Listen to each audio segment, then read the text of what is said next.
Being a single woman in LA can be awesome. The nightlife, the beach, the shopping, the fun. But somehow, all of that seems to change when you're middle-aged. My name is Fran, Argentina-born, single, and yep, middle-aged.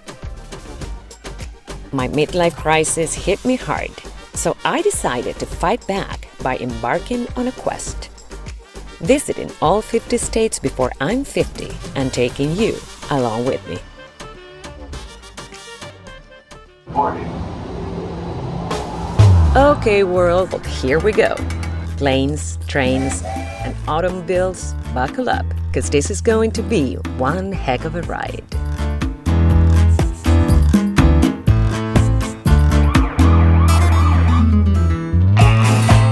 Welcome to my 50 before 50. Warning, I have an accent. Sometimes it may be hard to understand what I'm saying. Occasional grammatical mistakes may be heard or read. Viewer discretion is advised. Hello everyone! On our way to Virginia. And running late. I had issues with the GPS, with the rental car, and with the hotel last night. And I'm coming out of the flu. So, no bueno at all. But anyway, we're down to the single digits. Only 9 states left to go. But we're not there yet. 9 more to go, starting with Virginia.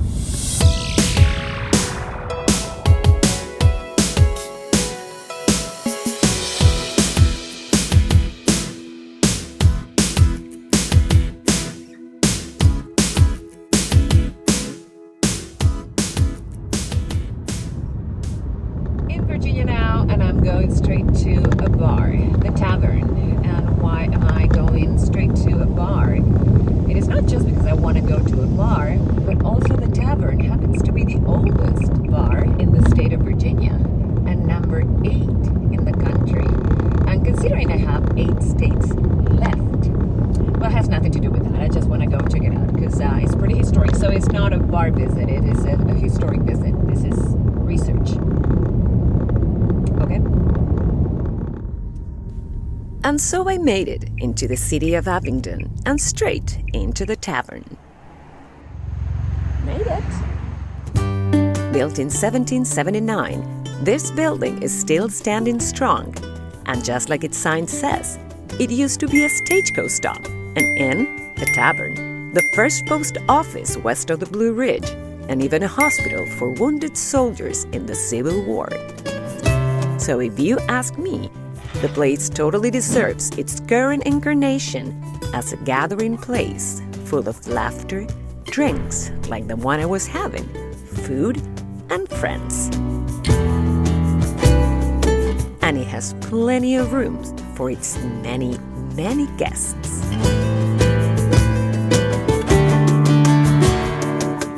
But it was time to go rest. So I said goodbye to the Tavern and got ready to step out into my first night in Virginia.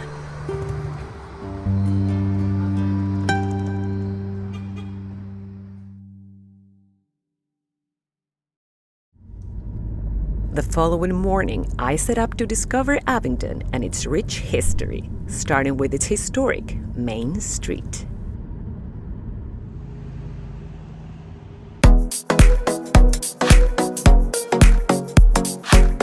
Sitting at the intersection of 2 Indian trails with great access to the west and the south, the city previously known as Black's Fort became the commercial, transportation, and political center of this county of Washington by the end of the 1700s.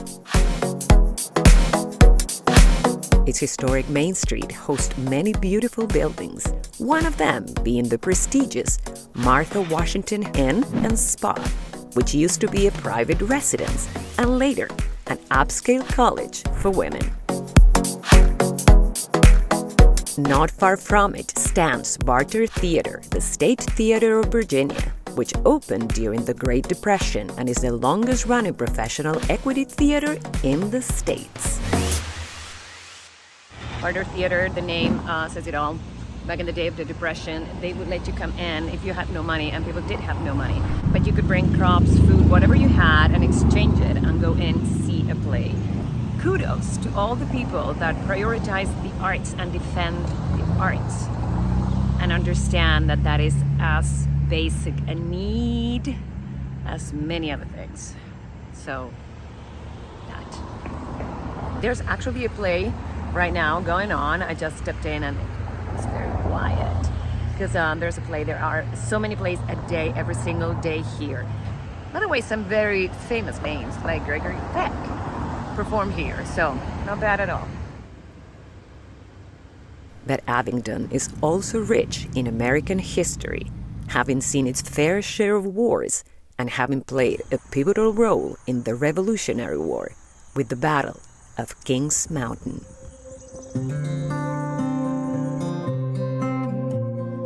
This war that started right before the Declaration of Independence was signed lasted over 8 years and divided the country into loyalists and patriots.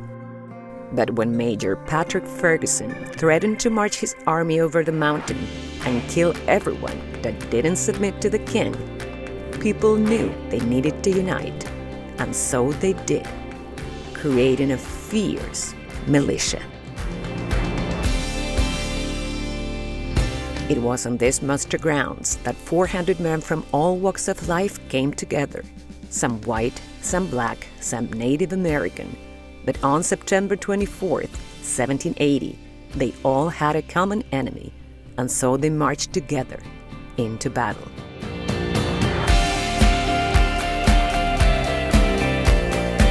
It was a brilliant victory that marked the turning point of the American Revolution, in the words of President Theodore Roosevelt.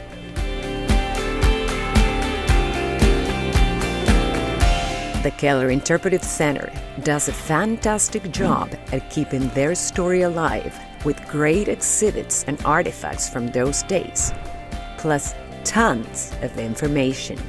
They even recreate some events for educational purposes. As living history interpreter, Michael Henningsen shared with me that day.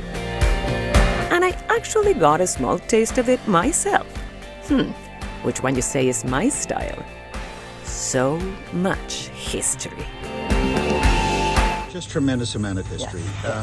And to bring those stories to life, to me, is an honor, a privilege, and a responsibility to do it truthfully and honestly. Well, you do it very well. And it's wonderful. Yeah.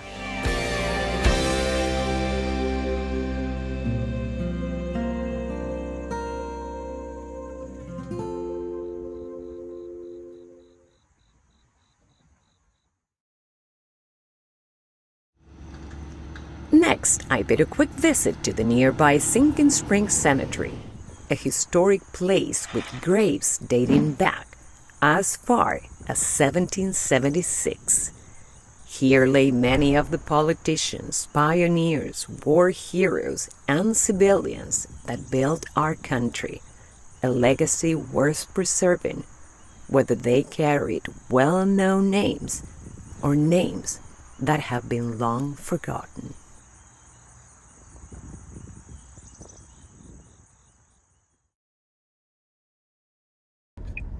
But Virginia still had way more history waiting for me. Absolutely love being in Virginia for this time of the year. And beautiful weather to go along with it. So after a quick stop over at the Girl and the Raven for an out-of-this-world biscuit sandwich, Pretty awesome place.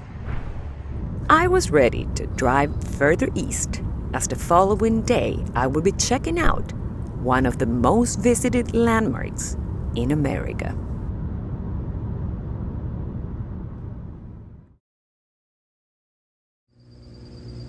Just outside of Charlottesville sits the only private home in the U.S. designated as the UNESCO World Heritage Site. Welcome to Monticello. Monticello, home to Jefferson, President Jefferson, who signed the Declaration of Independence. started on this day. So far, gorgeous. No complaints.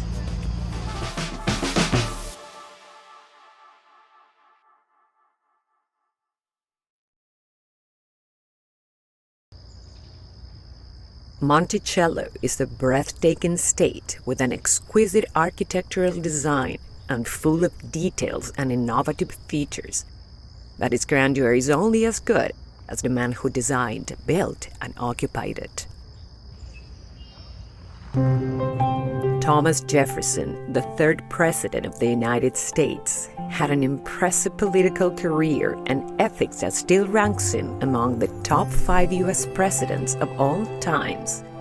But he was also a philosopher, a lawyer, a farmer, an inventor, a wine enthusiast, and a self-taught architect who mastered at least 6 different languages, among many other accolades. Monticello, his home and resting place, and in his own words, his essay in architecture, is the perfect reflection of his life interests and everything he stood for, mainly political, intellectual, and religious freedom, which he fought very hard to achieve. But as many great men often do, Jefferson also had his share of contradictions. Best known for being the author to the Declaration of Independence, which states that all men are created equal as a self-evident truth, Jefferson was a slave owner, and it's a known fact that after his wife Martha passed away, he had a long-lasting relationship with Sally Hemings, an enslaved woman who gave birth to 6 of his children, none of whom he ever recognized as such. The Monticello estate also offers a look into the life of the enslaved people that lived and worked here, many of which helped build the premises, leaving their marks on it, quite literally at times. A beautiful memorial overlooking the mountains with their names engraved on it pays honor to their memory, not far from Jefferson's own gravesite. Our third president died and is buried here. He will be forever remembered for the Declaration of Independence, which he wrote after his friend and political rival John Adams declined to write it himself. Both men died on July 4th, 1826, on the exact same day of the 50th anniversary of the independence. The sitting president at that time was Adams' son, John Quincy Adams, who called this incredible coincidence visible and palpable remarks of divine favor.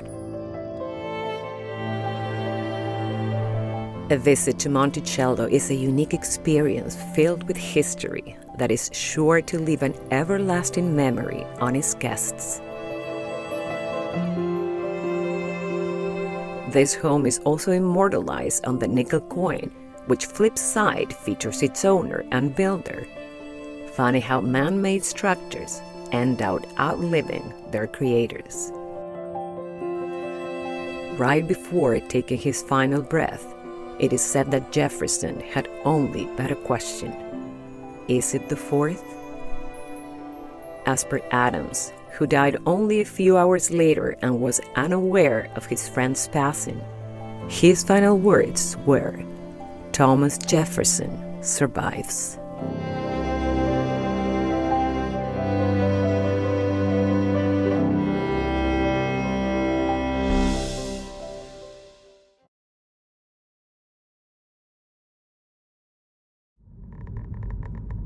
And just like that, it was almost time to wrap up my Virginia adventure. But I could not leave without visiting the main location to one of my favorite films. So super excited. The hotel from Dirty Dancing.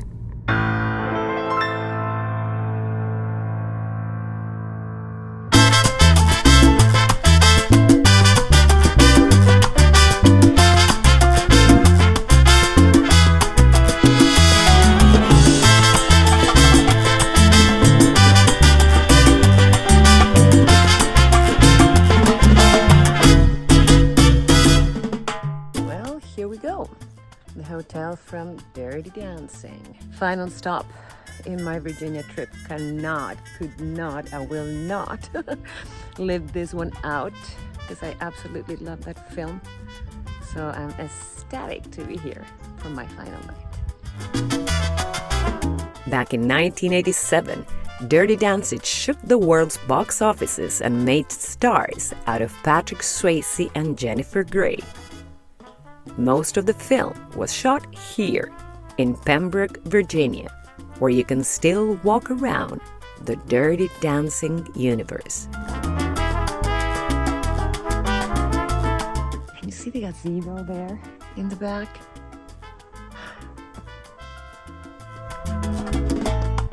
The film left us with iconic music, mind-blowing dancings, and unforgettable quotes. And with Baby and Johnny's memorable love story.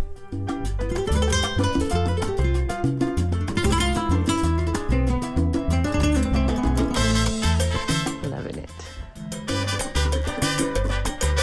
But it was time to stop dancing around, go grab dinner, and call it a night.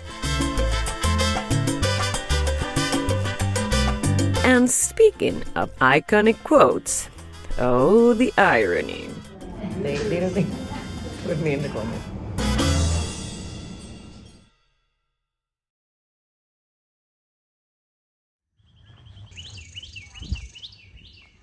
Good morning. Having some coffee from the lake. The lake that no longer exists. But we're here at the Dirty Dancing Hotel the morning after. Final Virginia stop. So saying goodbye to this beautiful state in such an iconic and beautiful, besides the movie, I mean, such a beautiful location. But I couldn't really say goodbye without paying a visit to the one and only Kellerman's gift shop.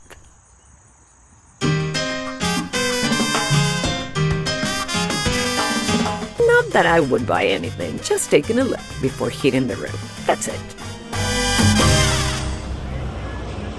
Yes, I had. And now, time to leave.